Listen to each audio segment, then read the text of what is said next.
sensoriamento remoto. E eu vou falar um pouco sobre como eu entrei na área. Então, eu trabalhava como técnico de informática, então, para quem não conhece, sou graduado em computação, então eu já sou da área da computação.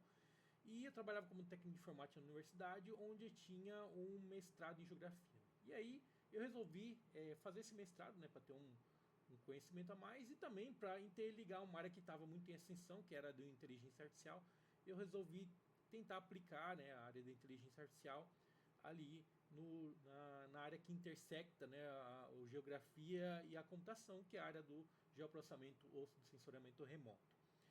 E naquela época ainda era muito difundido, quase uma obrigação você aprender ArcGIS ou QGIS, né, para realizar o geoprocessamento. Então era muito difícil você ter materiais em Python. Ainda estava bem no começo, né, alguns anos atrás, principalmente uns 7, 8 anos atrás, estava bem no começo. O Google Earth Engine também não estava tão popularizado assim. Então a programação era muito específica, né? Somente algumas pessoas tinham esse domínio. Hoje em dia já está muito difundida e hoje em dia é quase uma obrigação você aprender a programação. E naquela época, vindo da computação, eu não compreendia por que as pessoas preferiam, né, na geografia, preferiam utilizar essas ferramentas já prontas, né, do que programação, né? Claro que a gente sabe que profissional de gel não tem programação como a grade curricular, né, numa faculdade, numa universidade. Então, eu ali entrei com a cabeça totalmente diferente, né? A gente pensava muito, eu pensava muito mais em como trazer para a programação, né, utilizar ferramentas de programação do que estar utilizando ferramentas prontas, né? E desde aquela época eu nunca utilizei o ArcGIS, nunca instalei no meu computador, porque realmente é um software caro. E nem como eu comecei a trabalhar, né, eu instalei o ArcGIS porque é um software que para você trabalhar profissionalmente, você precisa ter uma licença. É claro que a gente sabe que tem os piratas, né, o craqueamento, mas naquela época eu preferi fazer todo o meu mestrado utilizando linguagem de programação. E claro que naquela época inteligência artificial a gente só utilizava realmente em linguagem de programação, não tinha algumas ferramentas como a gente tem hoje em dia. E até hoje em dia é muito mais prático a gente trabalhar utilizando programação, programar e desenvolver essa inteligência artificial do que utilizar esses softwares ainda, né? Então, recapitulando, né, eu fiz meu mestrado, desenvolvi o meu mestrado relacionado à aplicação de IA em sensoramento remoto, sempre utilizando programação Python. Também aprendi muito do Google Earth Engine, então são as duas ferramentas mais importantes aí que eu considero. E desde que comecei a trabalhar na área, desenvolvendo projetos de IA, desenvolvendo projetos de geoprocessamento para algumas áreas como agricultura de precisão, tem uma empresa que presta serviço, dou meus treinamentos e cursos. Então tudo isso foi utilizando programação e não essas ferramentas prontas, né? E aí eu vou falar um pouco das vantagens e desvantagens. Então, programação, você consegue compreender mais o passo a passo, ou seja, consegue ter além da base teórica, né, consegue ter uma base prática ali muito eficaz, né, muito refinada. Você vai vendo o processo passo a passo. Enquanto que ferramentas prontas, você clica no botão, às vezes você nem sabe o que está acontecendo ali por trás. Então, é muito comum falar daquele termo, né, de apertador de botão, né? A pessoa que só aperta o botão só sabe fazer de um jeito, e se aqui alguma coisa muda, alguma informação muda ali, ela já não consegue realizar o mesmo processo. Então por isso que eu foco mais na disseminação, né, de programação, de rotinas de programação, tanto para IA como para rotinas simples, né, recortar uma imagem, aplicar um geoprocessamento simples. Eu prefiro fazer utilizando programação porque você vai vir passo a passo e compreendendo o que está sendo desde o início até o final do código. Então, basicamente é isso. É claro que cada um tem a sua formação, então tem gente que está o mercado do trabalho, qual é a visão deste mercado de trabalho. E o tema de hoje é, muitas vezes, será que só faz isso? Vocês vão ver que realmente não é. Eu conversando nos bastidores com os nossos convidados, a gente tem já um apanhado que, de fato, a gente precisa conhecer muito e refazer ou desconstruir alguns processos de formação, porque a gente é muito focado que aquele profissional é específico daquela área. Hoje as áreas, elas têm correlações nas suas formações. As áreas têm interação, as áreas têm projetos envolvendo os desenvolvedores, tem projetos de aparelhamento nesta profissão. Então, mas professor, o que nós vamos falar sobre hoje? Nós vamos falar sobre o geoprocessamento e as suas aplicabilidades no mercado de trabalho. Mas quem é esse geoprocessamento? O que é o geoprocessamento? Quais os profissionais que estão hoje desenvolvendo? É só o profissional de um curso específico ou ele tem que ter algum alinhamento? Porque as profissões, elas realmente, elas de fato, elas passam por um processo de mudança, mas elas nunca tendem a perder a sua formação, as suas características. Processo de mudança, sim, sempre para que o profissional ou para que este profissional, seja na parte acadêmica, seja na parte de desenvolver mesmo da empregabilidade, se qualifique, porque, como a gente sempre diz assim, carreira em construção. Nós trabalhamos com a formação continuada. Formação continuada que é um dos propósitos de um programa como esse. Trazer profissionais para que venham falar da sua profissão, do seu curso, e os profissionais que vêm compor esta mesa. São os profissionais que de fato se desdobram, abrem mão ali do seu tempo para estar aqui conosco. E eu tenho a honra de ter aqui comigo hoje um profissional de casa que vai interagir com vocês e juntamente com os nossos convidados. Queria que vocês recebessem na tarde de hoje o professor Tarsílio. Professor Tarsílio, primeiramente, obrigado por ter aceito o convite. Professor, é uma honra poder estar aqui com o senhor no dia de hoje e dizer que, assim, de fato, é o professor Tarsílio que vai interagir aqui comigo, com o nosso convidado, para levar esse geoprocessamento de fato aí para os nossos telespectadores, né, professor? Nossos alunos, nossos egressos, nossos polos de apoio previdencial, enfim, toda a comunidade aí que está muito focado hoje no tema geoprocessamento. Professor, muito obrigado. Obrigado, professor Sidney. É uma honra estar aqui representando a área das geociências, vinculado à Escola Superior de Educação aqui da Uninter. Eu sou o professor Tarsílio Paz, sou docente lá nessa área de geociências, onde leciono disciplinas ali para os cursos de Geografia e Ciências Biológicas. E é muito bom estar aqui podendo partilhar um pouquinho, discutir um pouco sobre a importância do geoprocessamento, suas aplicações, aplicabilidades e oportunidades profissionais que nossos egressos, nossos discentes podem vislumbrar agora.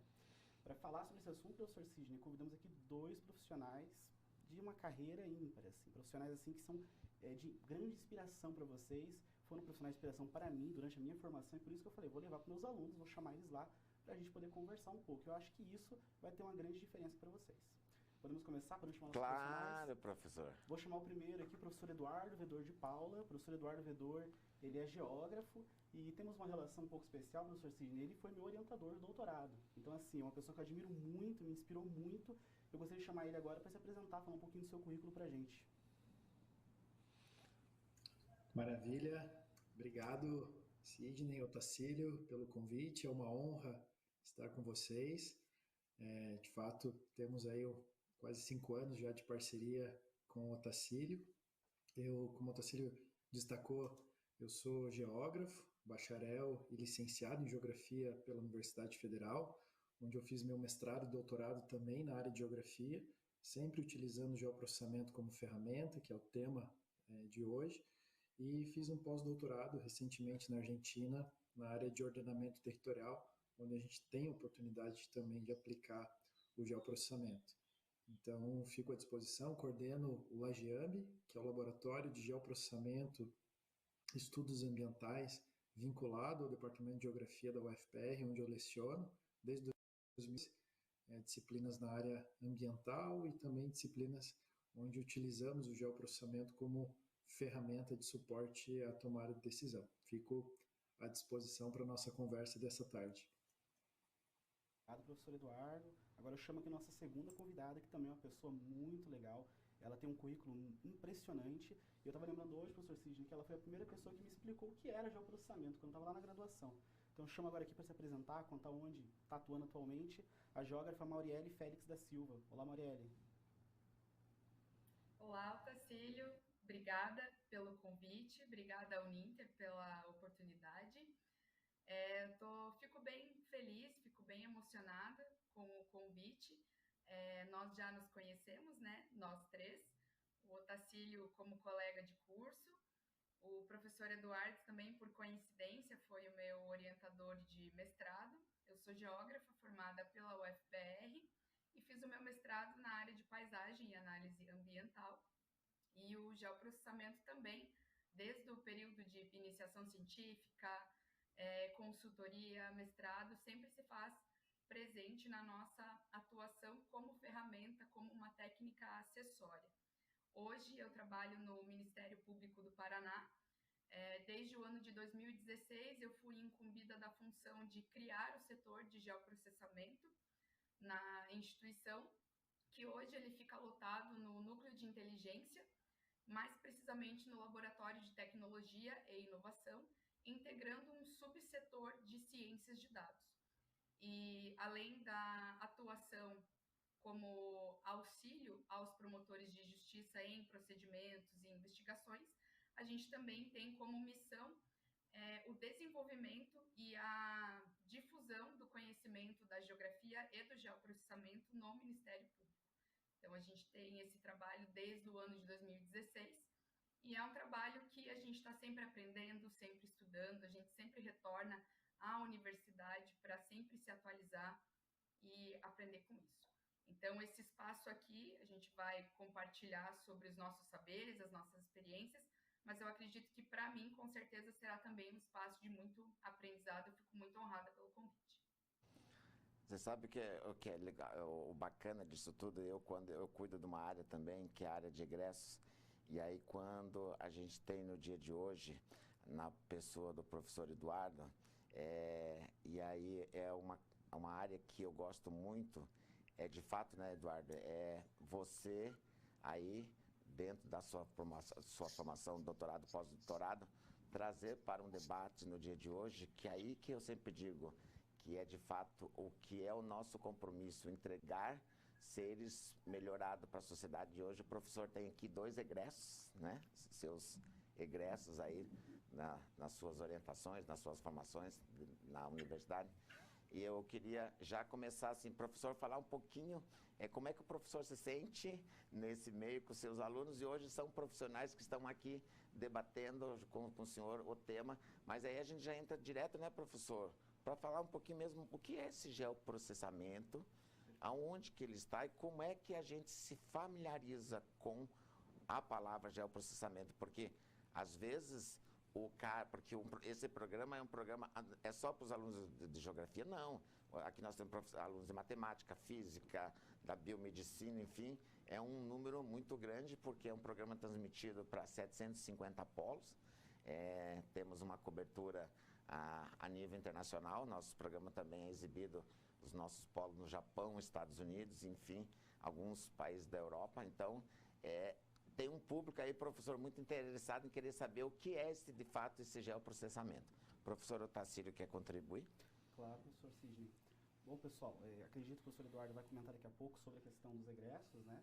O geoprocessamento, a gente costuma dizer, tem uma historinha muito comum que a gente conta para falar o começo dele, né? Lá em 1884, 85, lá no período vitoriano, lá em Londres, tinha lá um problema muito grande com cólera.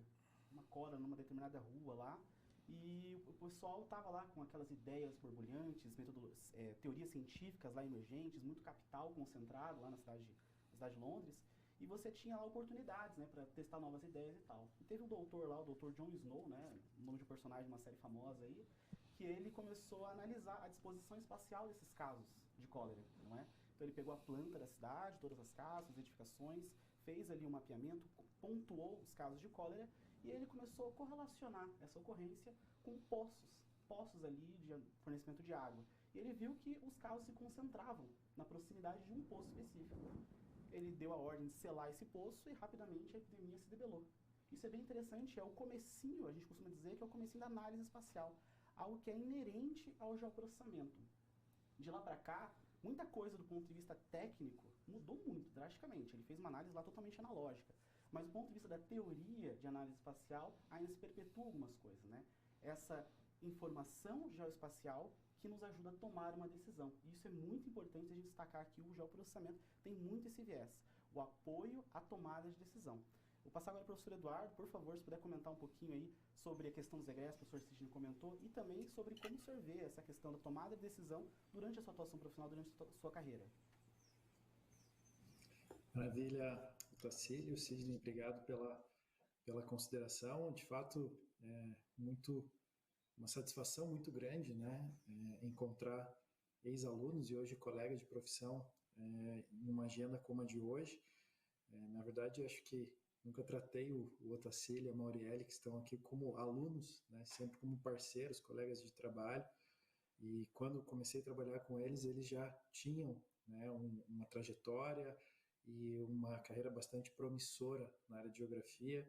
O que a gente fez foi colaborar, potencializar e ajudá-los a pensar, né, oportunidades e concretizar essas oportunidades, seja na Uninter, né, que é a situação que o Otacílio se encontra hoje profissionalmente, como também no Ministério Público, o trabalho que a Mauriele vai comentar depois, até perdi as contas.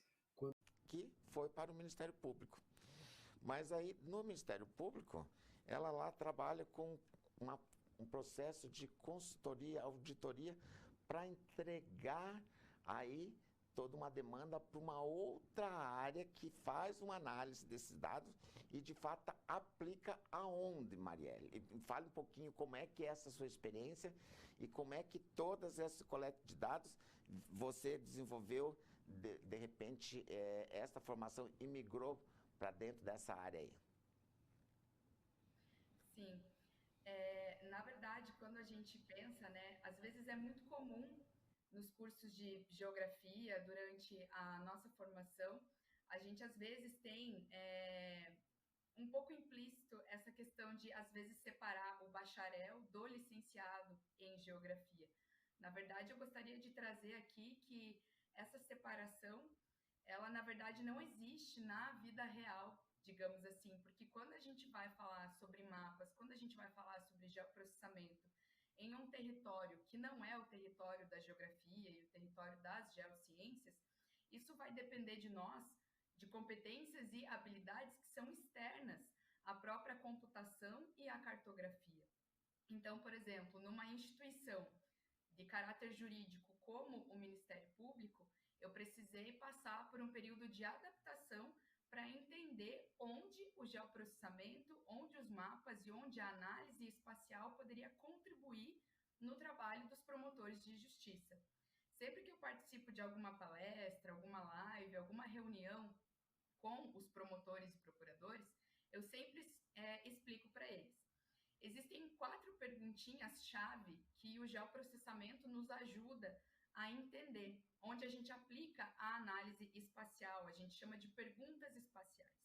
Então, a primeira pergunta espacial, a gente pode pensar assim: algo está perto ou algo está longe? Algo pertence ou não pertence? Está sobreposto ou não está sobreposto? Então, essa é uma primeira pergunta geoespacial. A gente pensa em análise de sobreposição.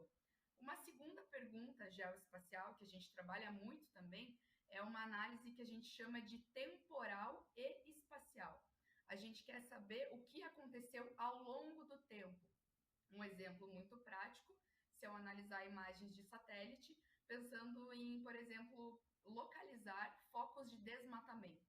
Então, como era aquele território com a vegetação, e eu analiso imagens futuras ou imagens remotas para ver se aquela vegetação ainda está presente ou não. Então, é uma análise temporal, por exemplo. Eu posso analisar padrões estatísticos, eu posso estudar um território, estudar o comportamento daquele território, para tentar, talvez, por meio de uma modelagem, prever o que pode acontecer lá na frente. Então, eu acredito que esse trabalho, no âmbito do geoprocessamento, ele não exige de nós, profissionais, não somente dominar ferramentas, dominar dados, softwares e manipulação de dados geográficos, não se restringe a trabalharmos, por exemplo, no computador manipulando softwares. Mas é necessário que a gente entenda que a gente tem um problema da vida real para resolver e como que a gente vai interpretar esse problema da vida real e pensar quais as ferramentas da minha caixa de ferramentas, que é o geoprocessamento, eu vou selecionar para sanar essa questão. Então, por exemplo, se eu estiver pensando, será que determinado empreendimento pode impactar ou não uma unidade de conservação?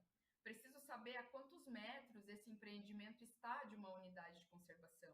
Ele sobrepõe ou não sobrepõe? Quantos por cento desse território sobrepõe? Se eu estiver analisando uma dinâmica de paisagem, eu posso utilizar imagens de satélite da data de hoje e imagens mais para trás, para entender como essa paisagem evoluiu. E não pensando só na área ambiental.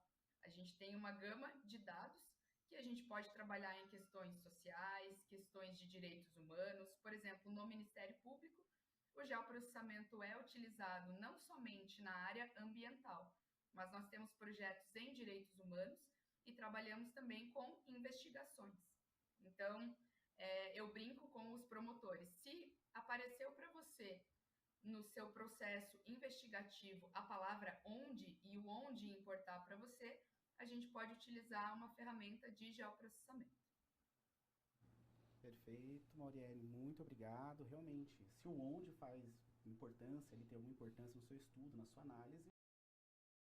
E aí, pessoal, aqui é o Vitor E o Guilherme. e nesse vídeo nós vamos falar mais um bate-papo entre nós dois aqui para mostrar para vocês por onde você deve começar no geoprocessamento. Aí o Guilherme vai jogar algumas perguntas aqui e a gente vai conversar um pouco sobre isso e compartilhar algumas ideias também. Então, A bora ideia lá. hoje é ser bem tranquilo. E caso você não tenha sua dúvida sobre por nós aqui, deixa um comentário aqui embaixo que a gente vai pro próximo vídeo com as respostas, beleza? Então vamos lá, Vamos lá Guilherme. para conversar? Vamos lá. Seguinte, cara, quais os problemas o SIG ajuda a gente a resolver atualmente? Porque é o seguinte, muito comum a gente chega em prefeituras, alguns órgãos do Estado, e tá lá o SIG já bem instalado.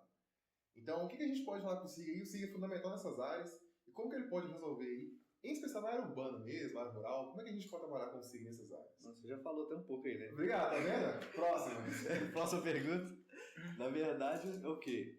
Justamente o que você falou, vamos pensar nos órgãos, né? Quem que usa sistema de informação geográfica hoje? Geoprocessamento. IBGE, INCRA, Embrapa, IEF, Prefeituras, todos os estados, todo mundo. IBAMA. Todos esses órgãos utilizam os sistemas de informação geográfica e tecnologias geoespaciais, né? Como a gente pode falar, as geotecnologias, geoprocessamento, usa sensoramento remoto, imagem de satélite para fazer algum trabalho. Só que cada um tem uma demanda específica, né? É verdade. Tipo, no IBGE, cadastramento de dados demográficos. Pode usar o geoprocessamento para fazer o mapeamento desses dados. Você pode usar os próprios dados do censo, né, para poder fazer um mapa, para poder colocar no relatório, fazer uma análise de uma região específica. Isso seria uma análise mais regional, vamos dizer assim. Poderia também, no meio ambiente, um IEF, um IBAMA, um Embrapa, fazer um mapa de solos, delimitar classes de uso do solo, delimitar teor de algum elemento dentro de um tipo de solo específico para uma plantação, aí já vem para agronomia. E até mineração, se for o caso, né? Mineração, você pode falar qual que é o exemplo de mineração aí? Eu até passo para você, qual que seria um exemplo para mineração, por exemplo? Não. De aplicação. Cara, então, por exemplo, primeiro, você faz os furos da lavra, e vai fazer a pesquisa. Então, cada furo de pesquisa vai dar origem a um mapa. Aí com esse mapa, você vai entender seu corpo rochoso como um todo, a jazida como um todo. Aí depois tem a área de recuperação, a área da cava, a barragem. Então, tudo isso, cara, é fundamental. Teor de ferro na rocha, você pode Tudo fazer isso. um mapeamento de interpolação de dados. Né? Então, são diversas Porque às vezes você vai em campo, com GPS ou qualquer tipo de equipamento de medição. Depois tem que virar um mapa. Né? Aí com o geoprocessamento entra, aí, sem o geoprocessamento não tem como, né? Só com o GPS na mão não tem como gerar um Mas mapa. o mais importante, né, velho, não é só fazer mapa, né? É você pegar o dado, fazer o mapa para tomar uma decisão com base nos dados volta pra mapeados. uma decisão, né? Que é aí que vem a principal finalidade do geoprocessamento, né? Que é auxiliar na tomada de decisão. Então, o geoprocessamento, o sistema de informação geográfica, o geoprocessamento dentro do SIG permite que a gente faça essas análises para a tomada de decisão. Cai muito naquilo que é uma citação, se eu não salvo engano, do INPE, né? Que fala assim, se o onde é importante, se o componente onde é importante para o seu trabalho, o geoprocessamento é a sua ferramenta de análise. Então, basicamente é isso. Tudo que o onde está envolvido, o geoprocessamento vai se aplicar para tomar decisão. E onde o onde não está envolvido, né? Praticamente em tudo. Muito difícil. Eu já ouvi falar uma coisa tipo de 80% dos dados que nós trabalhamos no dia a dia tem esse componente espacial, onde as coisas estão. O onde é importante. Mas é isso aí. Então, beleza. E é o seguinte, né? Nós somos geógrafos, vocês sabem, e nós conhecemos muitas pessoas que trabalham com geoprocessamento e são geógrafos. Mas a gente tem visto assim, um crescimento bem significativo mesmo de pessoas que não são geógrafos e trabalham com geoprocessamento. Que áreas assim, que você sabe assim, que a gente realmente vê mais, nossos alunos aqui mesmo, a gente tem áreas de geoprocessamento que tem expandido bastante, né? Gente, é impressionante. Eu comecei a dar os cursos lá em 2011, né? E aí, no início, dava o curso por quê? Para um geógrafo, engenheiro ambiental, biólogo. E os engenheiros ambientais começaram até a fazer mais cursos do que os geógrafos no início. Exatamente. Eu fiquei assim, poxa, a engenharia ambiental está mais consciente do que a geografia para poder usar essas tecnologias. Então, o geógrafo tem que tomar cuidado disso aí também. Mas aí, depois de um tempo, depois de dar tantos cursos ali, aí vem as outras áreas. Então, geografia, engenharia ambiental, biologia... Várias engenharias. Várias engenharias. Aí vem a engenharia civil, já tive alunos de engenheiros civis. Engenharia florestal, engenharia ambiental. Agrônomo. Exatamente. E chega até em outras áreas que a gente nem imagina a princípio. Por exemplo, já dei aula para contador, advogado, contador e artista plástico. Descubra o mundo da ciência de dados, uma carreira cheia de oportunidades no Brasil e fora dele. Pois é, cada vez mais as empresas precisam de profissionais para gerenciar, manipular e analisar dados. Dados que se transformam em informações fundamentais para uma boa administração dos mais diferentes empreendimentos. Ficou interessado? Quer saber mais sobre o nosso curso? Vem comigo! Se a ciência de dados for a sua escolha, você vai aprender a programar e a desenvolver habilidades estatísticas. E vai ainda mergulhar no mundo da inteligência artificial. Tudo isso acompanhado de professores qualificados, material didático moderno e atualizado. Com o diploma de técnico em ciências de dados, você pode escolher trabalhar em diferentes setores, como saúde, educação e meio ambiente.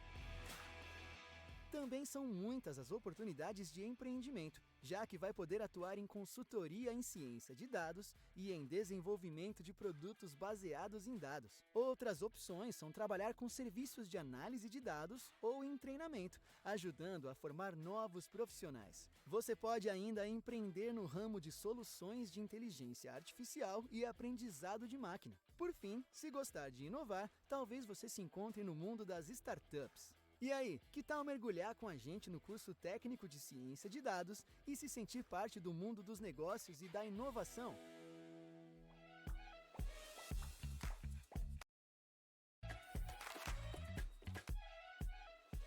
Olá, vem com a gente descobrir o mundo do desenvolvimento de sistemas. Nosso curso técnico é prático, com exemplos modernos, professores qualificados e material atualizado. Desenvolvido especialmente para os jovens das escolas públicas do estado de São Paulo. Linguagens de programação, frameworks, inteligência artificial, versionamento de código, sistemas de mensageria, redes de computadores, computação em nuvem, segurança da informação, modelagem, desenvolvimento de banco de dados e metodologias ágeis. Você poderá atuar em áreas como técnico de suporte, técnico de banco de dados, técnico em TI, consultorias e projetos em TI e também nas áreas de automação de processos relativos à tecnologia da informação e comunicação. O mercado de desenvolvimento de sistemas é cheio de possibilidades de trabalho em pequenas ou grandes empresas, públicas ou privadas.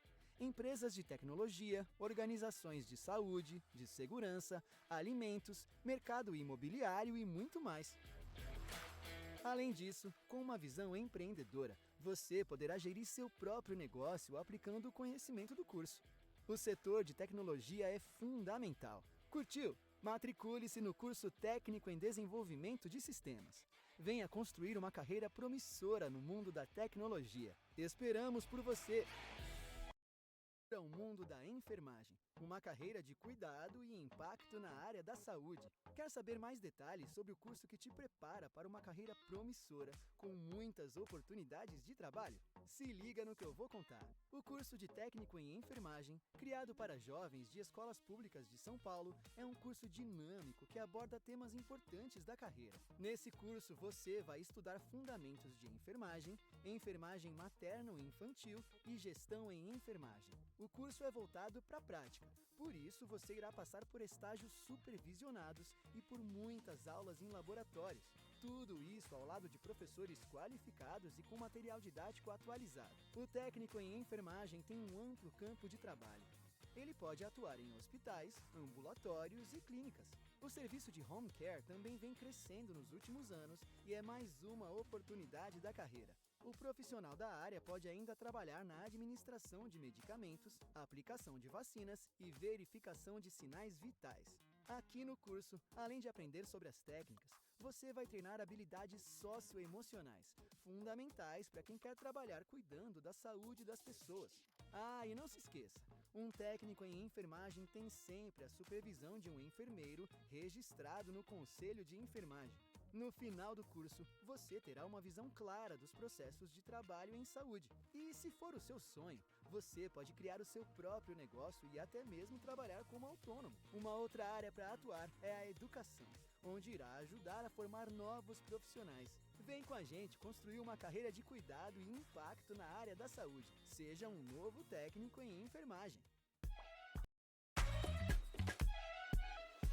Olá! Vem com a gente descobrir o mundo da eletrônica. Nosso curso técnico é prático, com exemplos modernos, professores qualificados e material atualizado, desenvolvido especialmente para os jovens das escolas públicas do estado de São Paulo. Fundamentos de eletricidade e eletrônica, sistemas analógicos e de potência, sistemas digitais, lógica e linguagens de programação, sistemas de comunicação, microcontroladores e aplicações de IoT, inteligência artificial aplicada, fundamentos da robótica e automação de serviços e robótica aplicada. O campo de atuação é muito diverso. Você poderá projetar, implementar e manter circuitos e sistemas eletrônicos, programar dispositivos microcontrolados, integrar redes de comunicação, desenvolver soluções em internet das coisas e robótica aplicada a serviços. O mercado de eletrônica é cheio de possibilidades de trabalho em pequenas ou grandes empresas, públicas ou privadas, robótica, automação, domótica, telecomunicações, tecnologia da informação, eletrônica e também em startups e laboratórios de pesquisas. Além disso, com uma visão empreendedora, você poderá gerir seu próprio negócio aplicando o conhecimento do curso. O setor de tecnologia é fundamental. Curtiu? Inscreva-se no curso técnico em eletrônica. Comece uma carreira e mude sua vida. Venha fazer parte desse mundo de oportunidades. Olá! Vem com a gente descobrir o mundo das vendas. Nosso curso técnico é prático, com exemplos modernos, professores qualificados e material atualizado. Desenvolvido especialmente para os jovens das escolas públicas do estado de São Paulo. Fundamentos de venda, empreendedorismo, administração, comunicação, marketing e gestão. Desde um pequeno negócio até uma grande multinacional, você poderá atuar como assistente de vendas, pré-vendedor SDR, analista comercial, executivo de vendas, gerente de contas, entre outras ocupações. Um técnico de vendas pode empreender em qualquer área, já que todas as empresas precisam vender. Consultoria de vendas e marketing, treinamento e coaching de vendas, e-commerce e representação comercial. A área comercial é de extrema importância para garantir o crescimento e a sustentabilidade de uma empresa. Curtiu? Comece uma carreira e mude sua vida. Faça sua matrícula no curso técnico de vendas. Venha fazer parte desse mundo de oportunidades.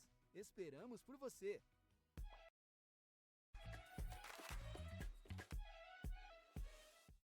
Venha explorar a área de logística.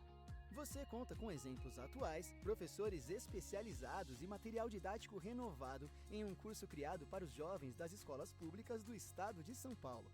Tecnologia aplicada à logística, gestão de estoques, faturamento, vendas, cotações, fundamentos de administração, logística e cadeia de suprimentos, matemática financeira, estatística, geografia, contabilidade, gestão de estoques, segurança no trabalho, manuseio de produtos perigosos, sustentabilidade, modais de transporte e gerenciamento da linha de produção. É possível trabalhar em transportadoras, distribuidoras, centros de distribuição, empresas de e-commerce, indústrias, revendas e prestadoras de serviços. E tem mais! Como autônomo, o técnico em logística pode oferecer serviços de transporte, gestão de almoxarifado, coordenação de entregas e operações logísticas. O campo de atuação é cada vez maior. A expansão do e-commerce torna esse mercado promissor e conectado com o nosso tempo. Curtiu? Então invista no seu futuro e venha para o curso de técnico em logística. Descubra como transformar o lugar onde vive e ainda construir uma carreira com propósito. Nosso curso técnico é prático, com exemplos modernos, professores qualificados e material atualizado. Desenvolvido especialmente para os jovens das escolas públicas do estado de São Paulo. Você vai estudar legislações ambientais, práticas de educação ambiental, sustentabilidade, análise de impacto ambiental, empreendedorismo e aprender a usar ferramentas que fazem a diferença no dia a dia de empresas e comunidades. O campo de atuação é muito diverso. Você estará pronto para atuar em empresas privadas com áreas de sustentabilidade e ESG, órgãos públicos e autarquias ambientais, organizações do terceiro setor, empresas de consultoria e licenciamento ambiental, empreendimentos próprios e negócios de impacto socioambiental. O mercado de técnico em meio ambiente é cheio de possibilidades de trabalho em pequenas ou grandes empresas, públicas ou privadas. Sustentabilidade, ESG, fiscalização ambiental, pesquisa, startups, elaboração de estudos e relatórios de impacto ambiental, reciclagem, educação ambiental e ecoturismo. Além disso, com uma visão empreendedora, você poderá gerir seu próprio negócio, aplicando o conhecimento do curso. Você pode ser o agente de mudança que o mundo precisa. Faça parte dessa transformação. Curtiu? Matricule-se no curso técnico em meio ambiente e ajude a construir um futuro melhor para a sua comunidade, seu estado e o planeta. Venha fazer parte desse mundo de oportunidades.